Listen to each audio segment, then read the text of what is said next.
السلام علیکم۔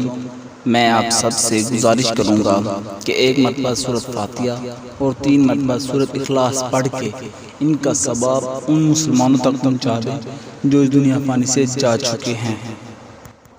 دوستو، جب سے دنیا وجود میں آئی ہے 4 واقعے ایسے ہوئے ہیں کہ اللہ نے وقت کو روک دیا۔ اگر آپ کو پسند آئے تو کامنٹس میں آپ سبحان اللہ لکھ سکتے ہیں۔ پہلا واقعہ، جب حضرت محمد صلی اللہ علیہ وآلہ وسلم معراج پر گئے تو اللہ نے وقت کو روک دیا۔ دوسرا واقعہ، جب حضرت فاطمہ رضی اللہ تعالیٰ عنہ کے سر سے دوپٹہ سرک گیا تو اللہ نے وقت کو روک دیا۔ تیسرا واقعہ، جب حضرت بلال نے اذان نہ دی تو اللہ نے وقت کو روک دیا۔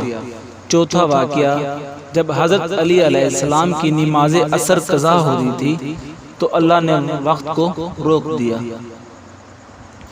سبحان اللہ۔ میری ویڈیو اچھی لگی ہو تو لائک کریں، شیئر کریں، سبسکرائب کریں۔ اللہ حافظ۔